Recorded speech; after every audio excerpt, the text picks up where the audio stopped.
जाइए महाराज, मेरे घर में मेरी बेटी जो है वो शादी के योग्य है। मैंने ये सोचा कि आपके पास में चलेंगे तो बेटी की शादी के लिए कुछ दान दहेज में लेकर के आपके पास से आएंगे।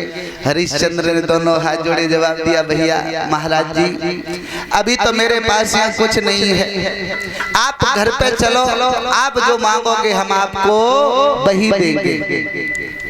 ब्राह्मण विश्वामित्र बोले, महाराज क्या कह रहे हो?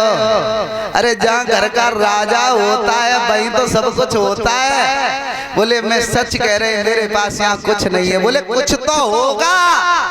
जवाब दिया, महाराज घोड़े की लगाम, महलों की कुंजी, इसके सिवाय मेरे पास कुछ नहीं है।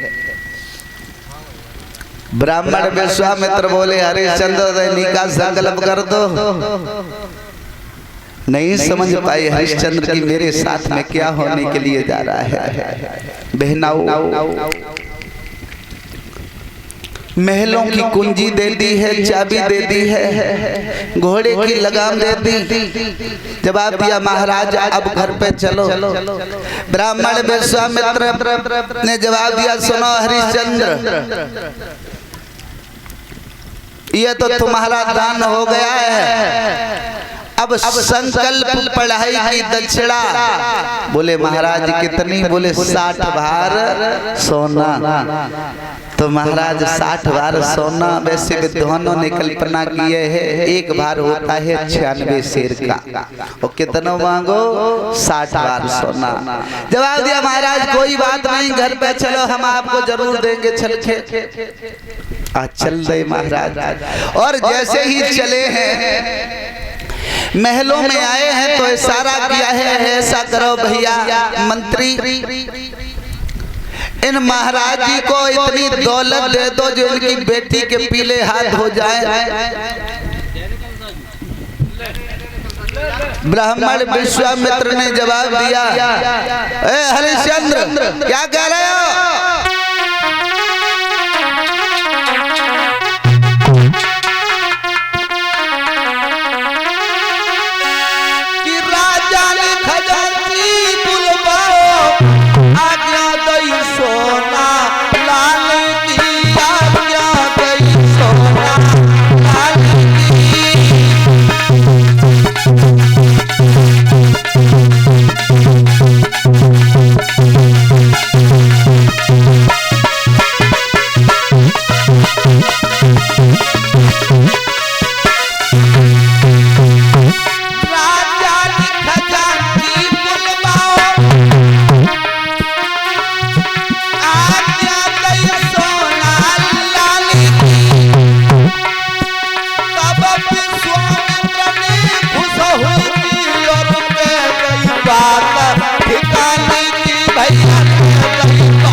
विश्वामित्र कहने लगे, हरिश्चंद्र क्या कह रहे हो?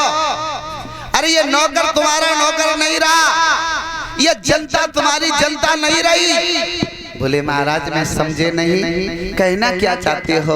हरिश्चंद्र ने जब हाथ जोड़े हैं जवाब दिया, महाराज मेरे तो कुछ समझ में नहीं आ रहा। ब्राह्मण विश्वामित्र ने जवाब दिया, जानबूझ करके पागल मत बनो। महाराज हरिश्चंद्र तुमने महलों की कुंजी हमें दे दी, घोड़े की लगाम दे दी, और जो शासन तो तुमने हमें पहले ही दे दो। अब हमें तुम 60 बार सोना वहां से दे सकते हो जो घर से बाहर हो। जैसे ही हरिश्चंद्र ने सुना पैरों की तरह धरती खिसक गई। सोचने लगे ये क्या हुआ। ब्राह्मण विश्वामित्र बोले हरिश्चंद्र में समझ गए हैं कि तुम हार गए हो, तुम वचन में हार चुके हो राजन, तुम हमसे मना कर दो मैं चला जाऊंगा, तुम्हारा कुछ नहीं बिगड़ेगा। हरिश्चंद्र ने जवाब दिया महाराज जिस मोह से मैंने हाँ कर दिया उस मोह से कभी मैं मना नहीं करेंगे, क्योंकि रघुकुल रीत सदा चली आई और प्राण जाए पर वचन ना। ये रघुकुलियों आन है भैया, रघुवंशियों की आन है, शान है। प्राण चले जाएंगे लेकिन कभी वचन नहीं जाने देते हैं। हरिश्चंद्र ने जवाब दिया महाराज आपको मैं यहाँ से लौटाएंगे ऐसा नहीं हो सकता है। आंखों में आंसू भर के महाराज हरिश्चंद्र बोले भगवान कि बिक जाऊं पुत्र नारी जो दर दर की ठोकर खाऊंगा।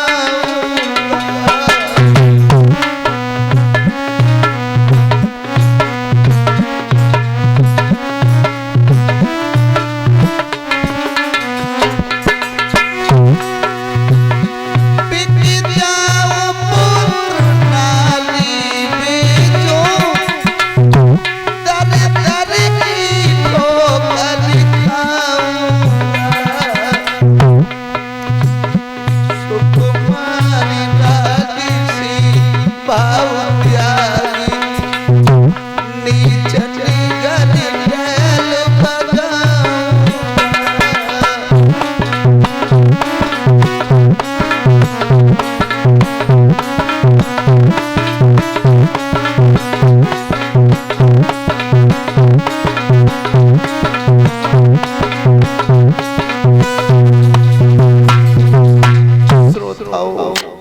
हरिश्चंद्र ने आंखों में आंसू भर के जवाब दिया है जिस मौत से मैंने कह दिया है मैं कभी पीछे नहीं हटेंगे।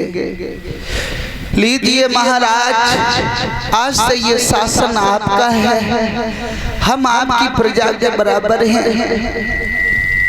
महाराज ब्राह्मण विश्वामित्र कहने लगे हरिश्चंद्र अब ज्यादा समय नहीं मेरे पास में है, ये तो तुमने हमने पहले ही ले लिया था तुमसे। अब हमारा जो संकल्प पढ़ाई की दक्षिणा है जो 60 बार सोना वो हमें ला करके दो। हरिश्चंद्र ने जवाब दिया मैं जा रहा हूँ मैं बिकने के लिए महाराज, लेकिन तुम्हारा आभार अवश्य उतारेंगे। ब्राह्मण विश्वामित्र कहने लगे क्या तेरे बिकने से कोई तो 60 बार सोना दे देगा? जवाब दिया महाराज मैं अकेला नहीं हूँ, मैं 3 प्राणी हूँ, मैं मेरी पत्नी मेरा एक छोटा बच्चा है रोहितास, वो बिकने के लिए तैयार हो जाएंगे। आज श्रोताओं महाराज हरिश्चंद्र तारा के पास में गए हैं, सारा हाल कहा तारा से तारा आज मैं वचन में हार चुका हूँ। भद्रे द्वारे पर एक संत महात्मा आए हैं, धोखे में उन्होंने सारा राजपाठ ले लिया है, अब 60 बार सोना उनका शेष और रह गया है, क्या तुम मेरे साथ में बिक सकती हो? तारा ने जवाब दिया महाराज आप तो ऐसी बातें कर रहे हो जैसे कि मैं किसी और की पत्नी हूँ। चलिए महाराज पहले आप हमें बेच दो, मेरे पुत्र रोहितास को बेच दो, स्वयं बच जाओ, लेकिन महाराज धर्म को पीठ मत दिखाओ, क्योंकि महाराज यह धर्म को आपने पीठ दिखाई तो हमें नरक में जाना पड़ेगा। धन्य है उस मैया को जिसने तनिक विचार भी नहीं किया है कि कहाँ मैं राजसी वस्त्र पहनने वाली हूँ। हरिश्चंद्र बोले पागल मत बनो देवी, नीचों के घर पे जाओगे तो आराम की नींद नहीं लोगी। यहाँ पर तुम्हारी दासियां सेवा करती हैं, वहां कोई सेवा नहीं करेगा बल्कि तुम्हें सेवा करनी पड़ेगी। तारा ने जवाब दिया महाराज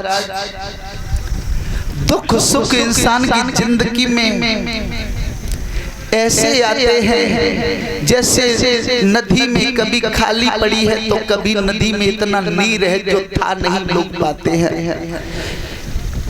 भगवान आप ज्यादा वक्त नहीं है, चलो। हरिश्चंद्र ने जवाब दिया, देखो तारा, ऐसे हमें कोई नहीं खरीदेगा, ये राजसी वस्त्रों को उतार करके रख दो। आज तीनों प्राणियों ने तजी वस्त्रिया भूषण कपड़ा तन फटे धार की, दमड़ी ना बांधी गांठ में दैलात सब में मार की। रानी को सब सिंगार छुटो केवल मोटी सी धोती है, राजा पर केवल धोती है, बेटा पर सिर्फ लंगोटी है। महाराज सबको छोड़ करके चल दिए हैं। चलते समय उस अयोध्या नगरी को प्रणाम किया है हरिश्चंद्र और महारानी तारा ने। हे जन्मभूमि, हमसे या हमारी पत्नी से या हमारे बच्चे से अगर कोई भी गलती बनी हो उसके लिए मैं क्षमा चाहते हैं। अब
समय अयोध्या नगरी को प्रणाम किया।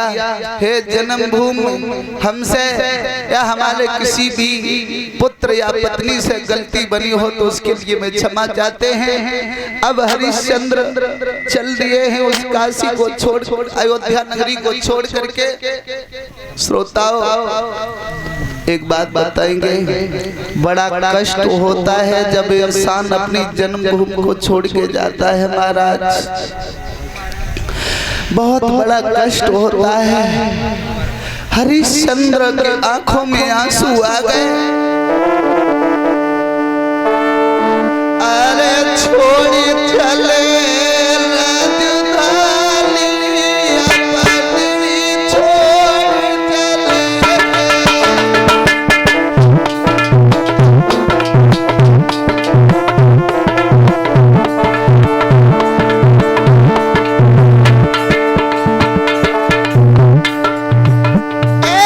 छोड़ चले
बताओ महाराज हरिश्चंद्र ब्राह्मण विश्वामित्र के साथ में तारा रोहितास सभी भागने लगे हैं।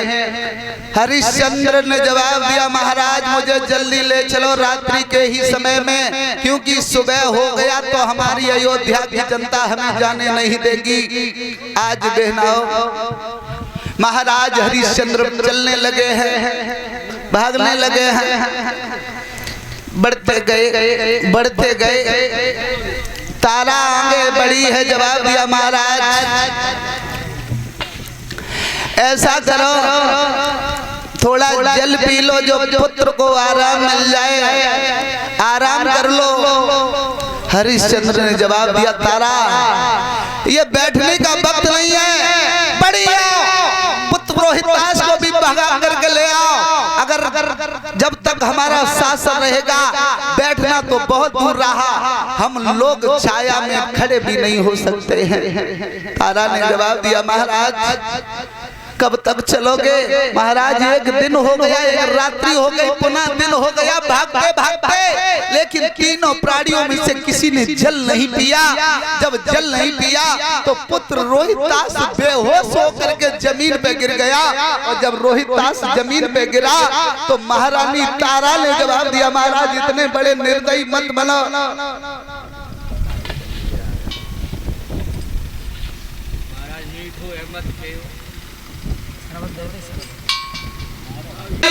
कोई गोद खाली प्यासो मरी रहो रोहितास।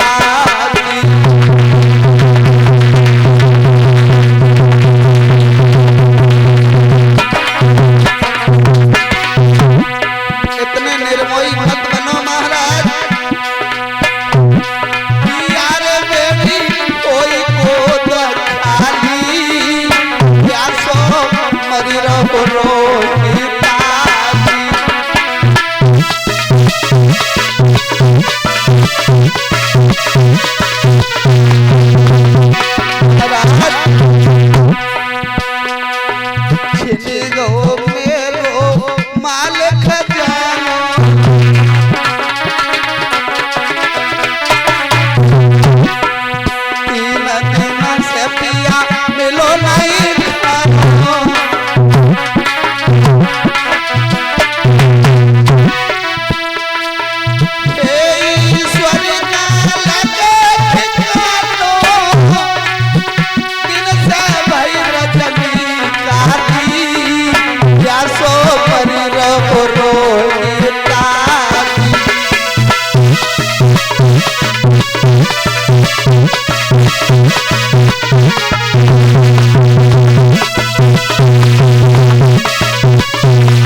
किनके सारे रहूंगी महाराज, किनके सारे जिंदा रहूंगी।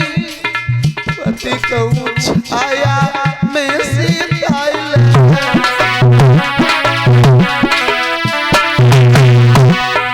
पानी पी के प्यास बुझाई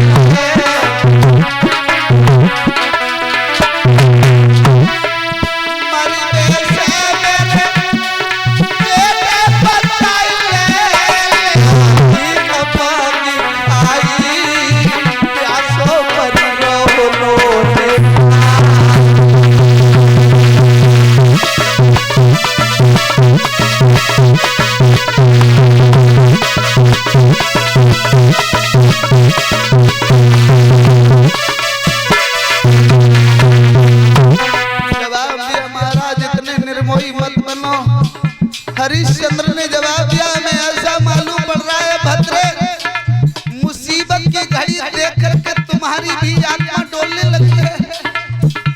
पुत्र को कुछ नहीं हुआ, जरा इसके ऊपर हवा कर दो इसे होश आ जाएगा रानी। लेकिन एक मेरी बात सुनो, आंखों में आंसू भर के महाराज हरिश्चंद्र बोले हैं भद्रे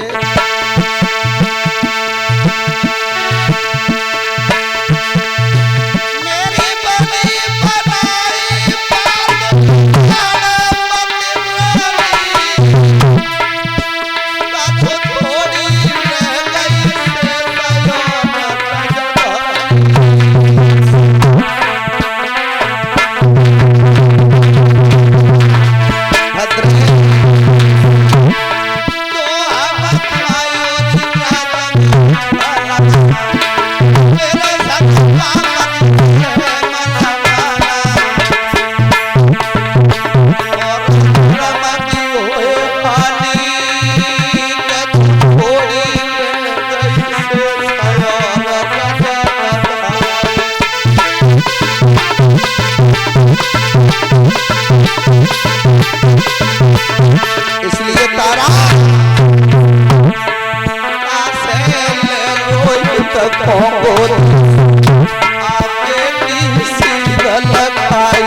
श्रोता बंधुओं, पुत्र रोहित दास जब जमीन पे गिरा है, जवाब दिया ऐसा करो महाराज थोड़ा जल पी लो, पुत्र को होश आ जाए।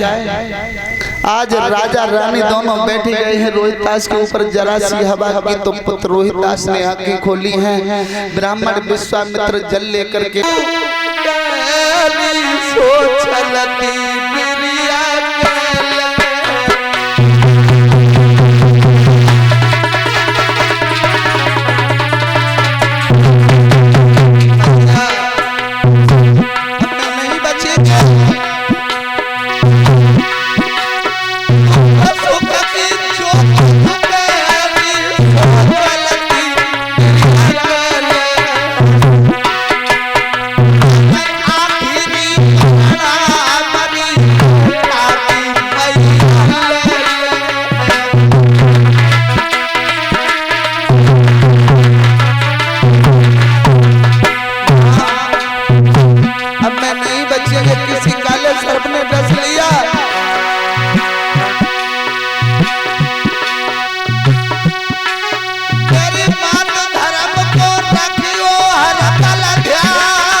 पुत्र रोहित दास की लेस को देखा, मैया तारा ने झपट की गोदी में उठाई लो, जवाब दो लला थोड़ी देर पहले तू बोलता था, अब तेरे मुंह से आवाज भी नहीं आती है बेटा रोहित, क्या हो गया तुझे? मैंने वरुण से झूठ बोला, मेरे पति ने लाखों कोशिश करके तब तुझे बचाया, तेरी एक लाला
रोहित दास की लेस पर लगती रही महाराज। जब कोई इंसान प्रसाद ले आओ करो। कोई इंसान छोड़ करके जाता है तो 4-6 व्यक्ति तो उसके साथ में लग जाते हैं, लेकिन मैया तारा के पास में आज कोई नहीं था। मालिक ने जवाब दिया, ऐसा करो बहन, इस लेस को लेकर के जाओ, शमशान में दफना दो, अन्यथा ये लेस फट जाएगी। आज उस पुत्र की लेस को उठा, इतनी भी वस्तु नहीं थी जो पुत्र के ऊपर कफन डाल दे। जो साड़ी पहनी थी मैया तारा, आधी आधी साड़ी फाड़ी मातनी, और लल्ला को कफन बनाओ, और ले बेटा को गोदी के मैया लियांगे कदम बढ़ा।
बंधु, मैया तारा शमशान घाट में पहुंची है। पुत्र की लहस को कहीं गोदी में उठा लेती है, कहीं चिता बनाने लगती है। इतना भी कोई नहीं था जो मैया तारा के हृदय को तसल्ली दे सके।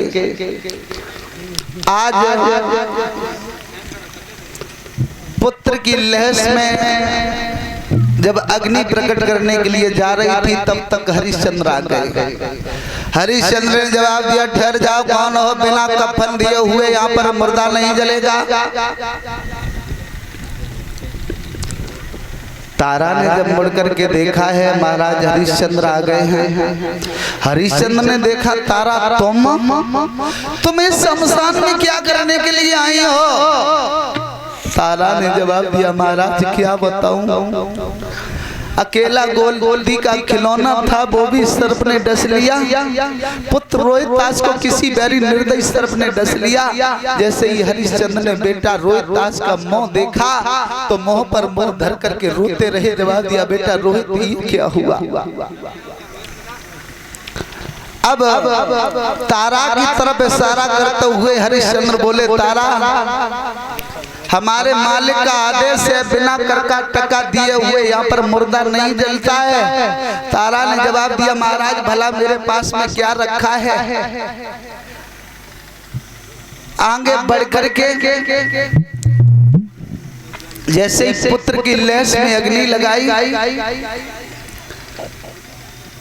तारा से जवाब दिया, तारा कफन दो। तारा ने जवाब दिया, मैं कहां से लाऊं?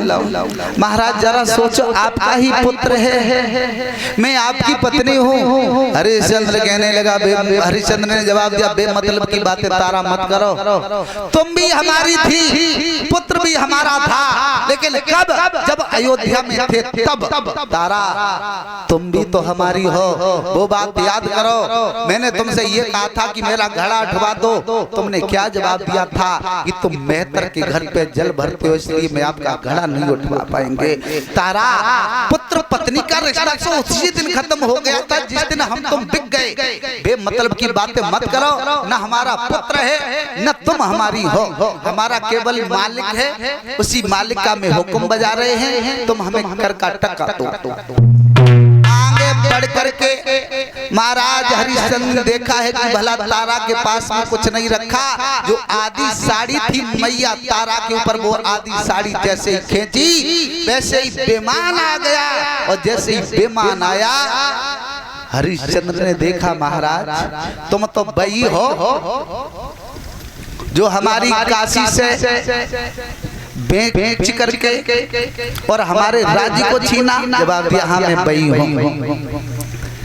ये सब तुम्हारी परीक्षा हो रही थी। तारा ने जवाब दिया महाराज परीक्षा हो रही थी, फिर मेरा पुत्र कहाँ है? जवाब दिया तुम्हारा पुत्र कहीं नहीं गया है। तारा ने जवाब दिया महाराज कैसी बात है, अभी तो पुत्र की लेस को अग्नि लगाई और तुम कहते तुम्हारा पुत्र कहीं नहीं गया।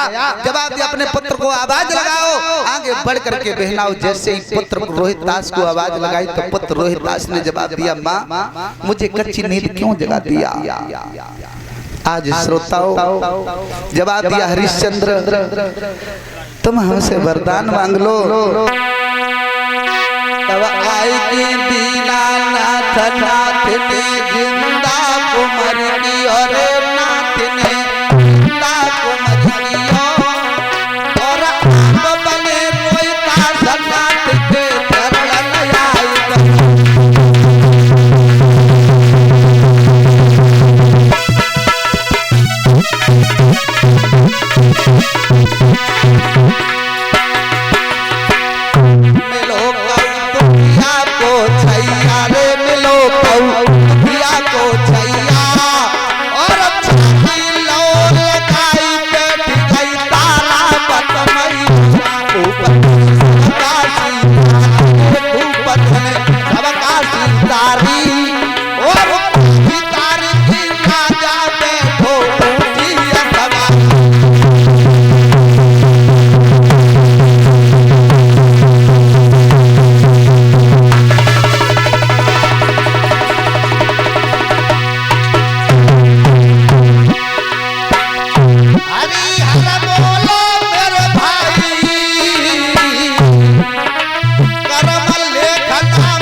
जवाब दिया हरिश्चंद्र ये सब तुम्हारी परीक्षा हो रही थी। आज श्रोताओं जवाब दिया ऐसा करो हरिश्चंद्र आपकी अयोध्या नगरी जो है वो प्रतीक्षा देख रही है। हरिश्चंद्र कहने लगे महाबकरना क्योंकि अब हमारी उम्र राज्य करने की नहीं, अब हम जंगल में जाएंगे और भगवान का भजन करेंगे। तो श्रोताओं पुत्र रोहितास को राज्य दिया।